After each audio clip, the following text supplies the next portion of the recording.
Hola amigas y amigos, Abel Reynoso, un gusto en saludarlos. Bienvenidos a Narcomentarios.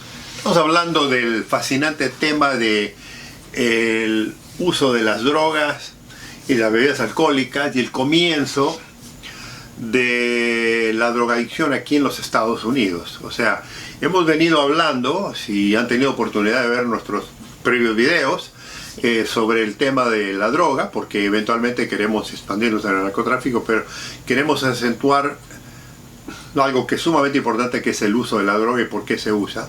Y una de las cosas que hemos hecho mucho hincapié es el consumo de droga aquí en Estados Unidos, porque es lo que más conocemos, y además el uso de la droga en Estados Unidos tiene una gran influencia en el resto del mundo, ya sea en la parte del negocio del narcotráfico o del consumo mismo, en lo que muchos países tienen tendencia a copiarlo a través de los medios sociales, lo que se ve en los medios sociales, lo que se ve en los medios informativos y lo que se ve en películas, canciones y demás. Entonces, si queremos entender el tema del narcotráfico, particularmente el tema del narcotráfico internacional, tenemos que conocer la cultura que más consume drogas en el mundo, porque y ya esto lo voy a hablar con más detalle, tiene una gran influencia lo que ocurre aquí en este tema, particularmente de la droga, en todo el mundo. O sea, tiene una repercusión bastante interesante, algo que se expande globalmente. Entonces es muy importante conocer estos pequeños detalles. Y una de las cosas que tenemos que comprender para daros una mejor idea es de dónde viene esa fascinación del consumo de drogas aquí en Estados Unidos. Y lo que les venía comentando en los videos anteriores es una historia muy breve, muy, esporádica, de cómo comenzó el uso de la droga aquí. Y primero, bueno, lo más importante es que todo comenzó y que sigue siendo hoy reconocido por expertos en todo el mundo, el uso del alcohol. O sea, bebidas alcohólicas, amigos y amigas, es considerada una droga y es la droga más abusada en el mundo y la que más problemas, fíjese qué cosa curiosa, la que más problemas atrae en todas las sociedades del mundo. Fíjese que hay una gran confusión, la gente cree que la droga causa violencia, que sí lo hay. Hay mucha violencia a consecuencia del negocio de la droga, pero no que la droga cause tanta violencia.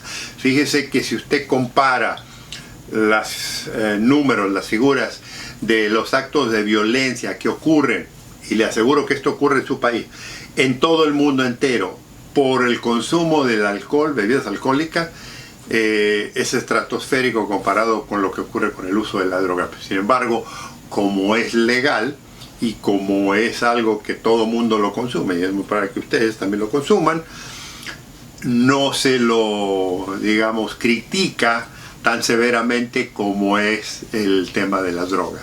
Y hay una gran similitud. Y entonces lo que debemos entender es que en este país el exceso de las adicciones comienza con el alcoholismo. O sea, el alcoholismo toma una situación muy especial aquí en Estados Unidos desde el comienzo, desde que llegan los primeros pobladores europeos aquí a lo que es hoy Estados Unidos, que es el continente americano, y ocupan la parte noroeste de Estados Unidos, parte de Canadá y demás. Se les decía, son los primeros pobladores que llegan aquí y que ya traían una tradición europea. Acuérdense que venían, la mayoría eran holandeses, ingleses, algunos belgas, buscando nuevas tierras, nuevas aventuras, y venían ya a establecerse en el nuevo continente con una mentalidad muy distinta a la que, por ejemplo, venían, como dijimos ya,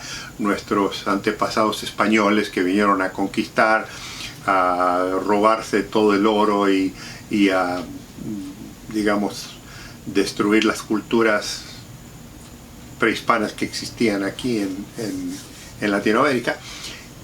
También hubo, no estoy diciendo que no hubo conflictos entre los colonizadores europeos aquí con las tribus indígenas de este país, pero fue en otro tema, en otra razón. ocurrió aquí la diferencia que ocurre aquí con el conflicto con los indios nativos de la zona de aquí de Canadá y lo que es Estados Unidos, fue una cosa muy distinta a la que ocurrió con nuestra cultura en Latinoamérica. Pero lo importante es que esas culturas, y aquí es donde estamos concentrándonos, esas culturas europeas trajeron a este continente la costumbre, ¿no?, del consumo de alcohol.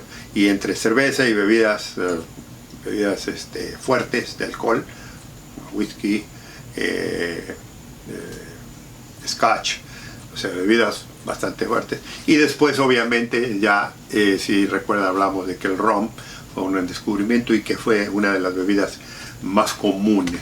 Y era costumbre aquí consumir estas bebidas porque, como les había comentado, no había agua potable, el agua tenía tendencias a enfermar a mucha gente, e incluso, le digo, una de las cosas interesantes, a veces le ponían un poquito de bebida alcohólica al agua para supuestamente purificarla. Bueno, esa cultura que empieza con el exceso del alcoholismo y de bebidas alcohólicas, de estar tomando, se va expandiendo porque además, acuérdense que una de las cosas que yo hablaba cuando hablé del consumo de droga, la gente consume por aburrimiento y esta era una de las razones.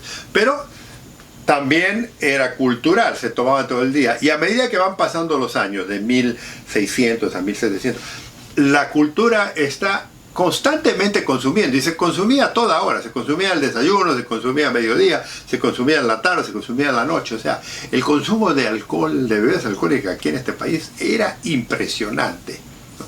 Entonces eso continuó. Ya le comenté la historia de lo que había pasado durante la era revolucionaria, y luego pegamos un salto, ya estamos de 1700 a 1800, y uno de los momentos más importantes de la historia del consumo de bebidas alcohólicas, pero el comienzo muy importante de droga, de consumo de droga, es la guerra civil entre el norte y el sur de los Estados Unidos. Eso marca un momento muy especial en la historia. Una cosa que sí le quiero comentar es el consumo de droga aquí en Estados Unidos está íntimamente ligado en ciertos momentos de la historia, particularmente de la historia bélica. Este país es un país muy bélico, es un país que está formado por exploradores, pero también por muchos, tradiciones militares, gente de batalla, y si usted conoce la historia de Estados Unidos siempre ha estado muy bien formado en todo lo que es el arte militar, y el militar está muy asociado con el consumo de alcohol, y el consumo no necesariamente directamente que las Fuerzas Armadas consumen, sino que está ha resultado de tantas conflictos bélicos. Hay un gran momento en la historia, en los distintos conflictos mundiales, en los que ha dejado un gran saldo de gentes heridas, lastimadas, no solo físicas sino psicológicamente, en las que estas personas, estos soldados, estos ex soldados, se han escondido en el uso del alcohol y de la droga. El conflicto que primero dicta obviamente hablábamos del conflicto de la revolución entre los criollos nativos que habían nacido aquí, algunos ingleses que eran proamericanos y se querían separar de la corona. Ese fue el primer conflicto, que ahí en realidad no hubo mucho fuera del entendimiento del consumo de alcohol, que ya era parte de la cultura. Pero donde sí se distingue muy grande es en la guerra civil. Y en la guerra civil ocurre esto que les comentaba en el video anterior, que está en más detalle, es porque hay tantos heridos y tanta gente murió, más de casi 1 millón de personas murieron en ese conflicto en cuestión de 2, 3, 4 años.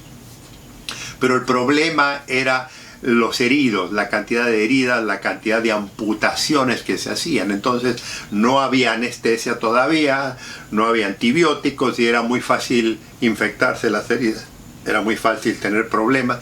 Y entonces En esa misma época, estamos hablando de 1860, 61, 62, 63, 64, 65, que es cuando se acaba la guerra, en esa época se descubre la morfina, o sea, de la planta del opio.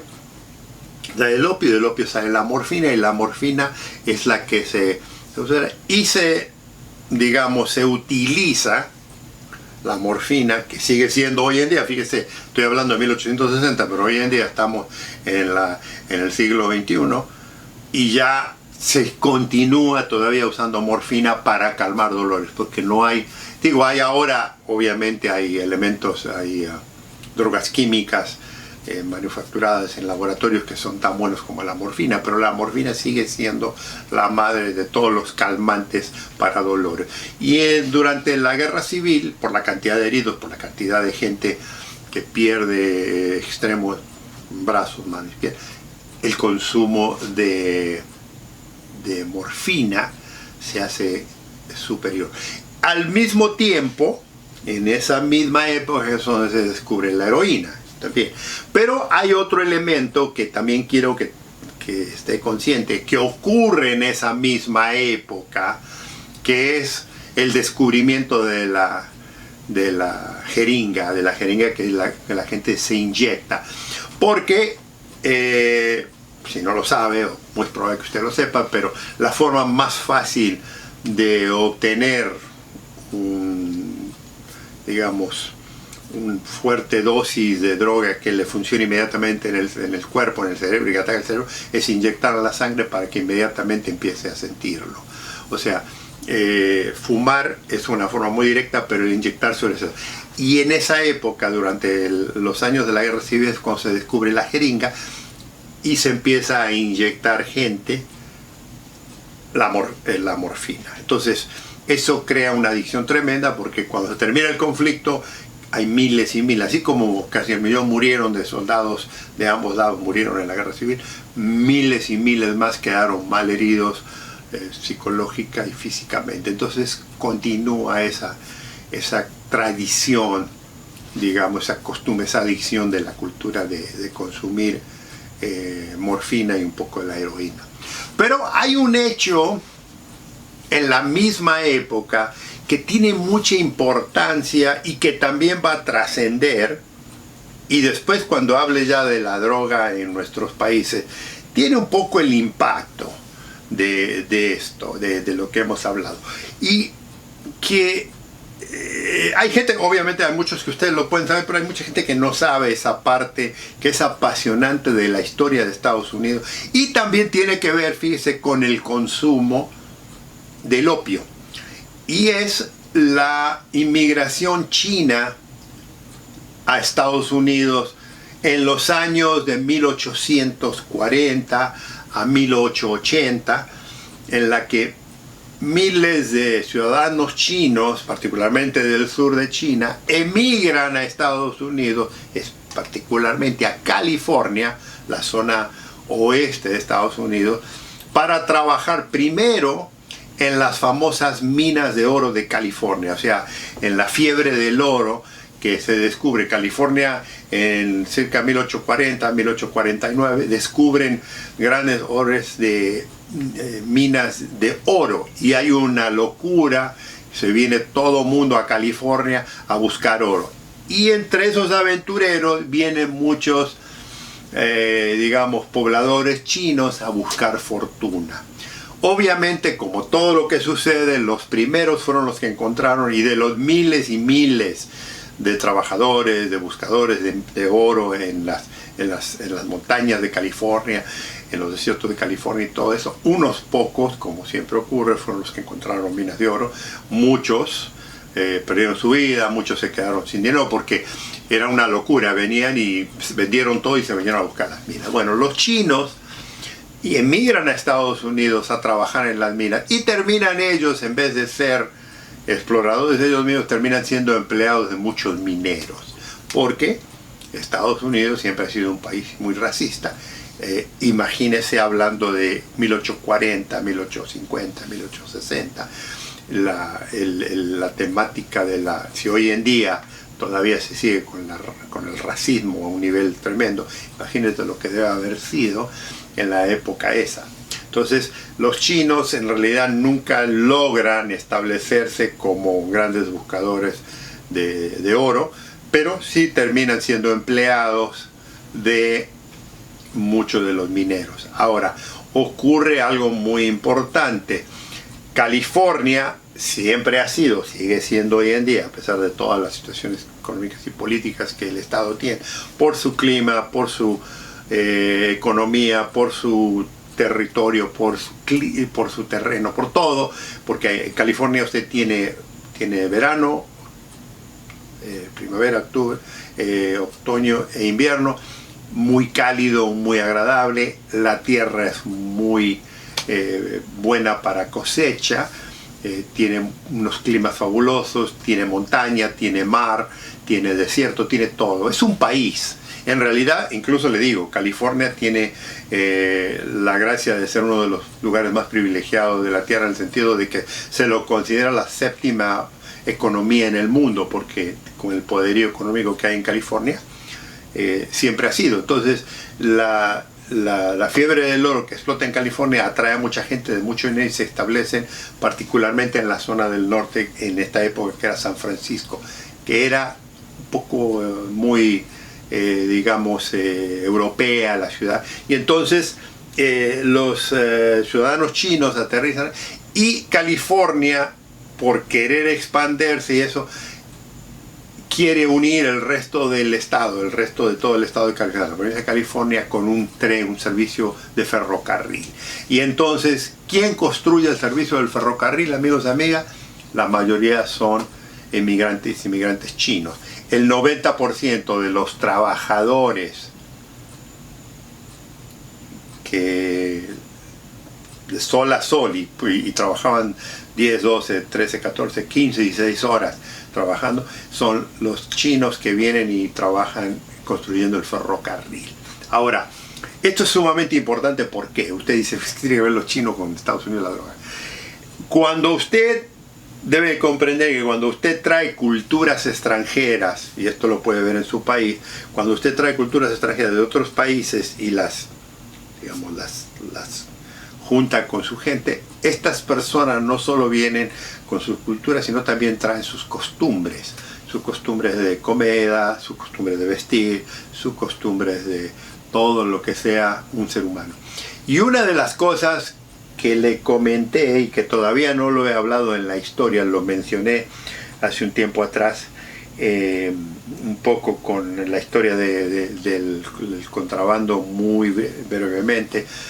En China se consumía y siempre se ha consumido mucho opio y se sembraba el opio. O sea, los ingleses son los que introdujeron el opio. Ya vamos a hablar de los ingleses, de los primeros contrabandistas de la historia, narcotraficantes estoy hablando. Son los ingleses que le introducen el opio a los chinos para negociar mejores, ventas de té. El inglés quería el té y entonces tranza con los chinos, te doy opio, me vendes té. Se crean unos conflictos muy grandes que causa de esos conflictos a 1840 muchos de esos chinos resultan que quieren emigrar a otros países y vienen a Estados Unidos. Ahora, lo importante aquí que quiero que rescate es el consumo de opio que viene con esos chinos, y los chinos se establecen en California y entonces inmediatamente, para relajarse, porque ellos no tomaban bebidas alcohólicas, para relajarse, para descansar, traen ellos opio de China, ¿no? Es lo primero que traen para consumo, pero lo traen para consumo dentro de sus grupos, digamos, de su gente, de su colonia. Entonces los chinos introducen a Estados Unidos los famosos fumaderos de opio que abundaban en China. Esto es muy importante porque además del consumo de la morfina y de la heroína consecutivamente, estos fumaderos, estos lugares, estos antros, digamos, si lo quiere usted llamar, que se escapaba la gente a fumar. Primero eran chinos, pero luego parte de la cultura estadounidense empieza a habituar estos lugares. Y usted los encuentra no solo, o sea, aquí en Estados Unidos hay barrios chinos en todos los estados, casi. Pero los dos más fuertes y más conocidos están en California y en Nueva York. Particularmente San Francisco, hay un barrio chino en Los Ángeles, muy pequeño, pero el grande está en San Francisco y el otro está en el barrio chino de Nueva York. Ahí se ubican los grandes centros de fumar opio y se hace extraordinariamente popular. Dentro de la cultura, estoy hablando 1860, 1870, 1880, la cultura china, y eso atrae mucho al ciudadano norteamericano, americano, que empieza a consumir, igual que el chino, empieza a utilizar la idea de fumar opio. Esto es importante porque no solo tenemos ahora, después de la guerra, ¿te acuerdas de la guerra de 1865, de la guerra civil del norte, del uso de tantos heridos y de tanta gente que tenía problemas psiquiátricos y psicológicos después de la guerra, también se expande un poco la fumada de opio.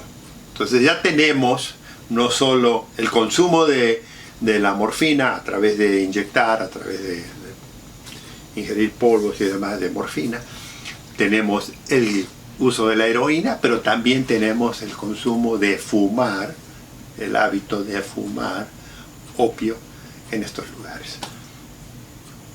Todo esto es importante porque cuando yo hable en un futuro, no ahora, cuando yo hable de lo que Estados Unidos finalmente hace en la guerra contra el narcotráfico, tiene una relación directa con mucho de lo que le estoy contando ahora. Por eso es importante que lo sepa. ¿Entienden? Lo explico, esto aparentemente ahora no tiene, pero sí lo va a tener. Porque una de las cosas que usted tiene que comprender en Estados Unidos, como en todos lados, cuando hay un problema hay que echarle la culpa a alguien. Y aquí siempre se le ha echado la culpa al extranjero. Y usted se imagina, si estoy hablando de los chinos, ¿dónde va esta culpa? ¿No?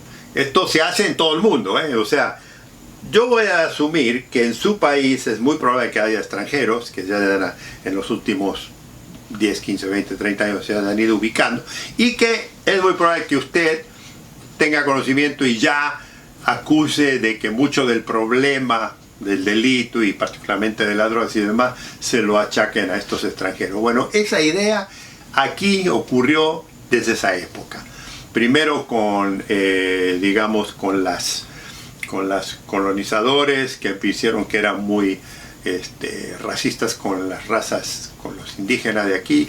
Luego cuando vino la esclavitud, que se recuerda que le dije que la empezaron a explotar en el sur, o sea, cuando traían gente de raza negra para que trabajaran los plantíos de algodón, y esas personas los alcoholizaban. De ahí viene un poco la ideología de la cultura de manipular. Para que no se escaparan, para no luchar, los alcoholizaban, los dueños de las plantaciones les daban alcohol y les daban droga para tenerlos ahí trabajando. Bueno, los chinos, ellos no tenían el problema del consumo de la droga porque ellos fumaban para relajarse, pero eso se fue expandiendo. Todo eso tiene una relación muy importante circa 1800, le digo, 1840 a 1880, 1890, y ya, si recuerda, venimos al cambio del siglo, estamos ya a 1900, y ya en 1900, que empezaba un poco la idea de los laboratorios y de empezar a buscar elementos y a mezclar jarabes y demás, si recuerdan en el video anterior hablaba de esto, se empiezan a utilizar un poco de estas drogas que era generalmente ¿qué? El opio, la morfina, la heroína, y ya aparecía la cocaína, ¿no? Y la marihuana, que siempre estuvo eterna en muchos de nuestros países. Ahora, le cuento esto porque este es el comienzo. Y le comentaba yo que uno de los grandes problemas que siempre tuvo Estados Unidos es el consumo de alcohol, ¿verdad? Circa 1900, el consumo de alcohol se había destapado totalmente, a un nivel que causaba serios problemas sociales. O sea, el alcoholismo era un serio problema acá en Estados Unidos y mucha gente escapaba o trataba de decir, porque muchos médicos decían, tome morfina, tome o inyectes heroína o tome un poco de cocaína y eso le va a quitar la ansiedad de querer consumir alcohol. Imagínense reemplazar uno por otro, y algunos lo mezclaban, pero esto es el comienzo, le estoy diciendo en el comienzo. Y luego lo que usted veía en esta época era que mucha gente ya vendía, había muchas boticas, muchas farmacias, o sea, olvídese, no es la industria que era hoy en día, en la que usted podía comprar cualquiera de estos drogas naturales. O sea, usted iba y pedía heroína, iba y pedía morfina, iba y pedía cocaína, incluso la podía pedir hasta por correo. Había, asumo que en su país en algún momento, si aquí ya ha ido desapareciendo en Estados Unidos, pero en su país está la famosa compañía Sears, le dicen Sears acá, pero es Sears, ¿no? Para ustedes, Sears. Tenía un catálogo de venta. Sears era el Amazon de la época, ¿no? En esa época era. Y en el catálogo de Sears usted podía comprar heroína, cocaína, marihuana, cualquier cosa, y se la mandaban a su casa. Así como viene Uber y como viene todos los demás, le mandaban la droga a su casa y usted la podía administrar y la hacía. Y mucha gente la consumía. Y le vuelvo a repetir, se utilizaba para todo. Todos los dolores que la gente tenía circa 1900, 1902, 1903, 1904, 1905, 1906, se automedicaba todo el mundo y encima los médicos también, porque era el comienzo de la medicina, le daban medicina, le daban estas drogas a todo el mundo. O sea, no había controles. Pero ya se estaba poniendo muy seria la situación, ya había grandes conflictos, había peleas. ¿Se acuerda que hablaba yo del salón de los cowboys? Ya había muchas peleas en las familias, había mucha desunión, porque era un uso sin controles, nadie lo controlaba. No solo que no controlaban el uso, sino que tampoco controlaban la calidad. O sea, la calidad era bastante mala. En algunas era buena, pero otras mala. Entonces había un desastre. ¿Qué tal así que finalmente las amas de casa, que por cierto, creo que le comenté en el video anterior, no era bien visto que tomaran bebidas alcohólicas? Entonces, ¿qué hacían? Se drogaban con estos jarabes, que tenían la mayoría morfina, por lo natural, y algunos tenían cocaína. Se drogaban con eso, y que le comenté que a mediados, o sea, ya para 1900, una gran cantidad de las amas de casa ya eran drogadictas y sus hijos eran drogadictos. O sea, fíjese qué drama, qué tragedia, y eran drogadictos pero ignorantes, porque no sabían todavía el problema de la adicción, de que si usted consumía eso se hacía adicto. Entonces tenemos eso, y le empecé a contar y se me quedó en el último video, pero esta es la época donde en una farmacia un químico decide mezclar se cuentan varias historias. Una dice que fueron dos chicos que mezclaron un poco de cafeína, un poco de caramelo endulzado y un poco de agua con gas en un líquido, y le ponían un poquito de coca y la mezclaban. Y esa era la famosa, tan conocida que es hoy en día, Coca-Cola, que se vendía y sí tenía cocaína. Entonces imagínese, si usted estaba cansado y si usted puede ver alguna de los pósters de las cosas de esa época, va a ver. Si usted está cansado, amigo, amiga, lo invito a que se tome una botella de Coca-Cola. Era la famoso estilo que todavía hoy en sigue siendo muy icónico de la Coca-Cola. Era un total descontrol de la población. Obviamente no era la población que existe hoy en día, pero esto nos da una idea, amigos y amigas, de un comienzo muy interesante y muy importante de una cultura que ya viene de trascendencia del uso no solo primero del alcohol, sino después de las drogas.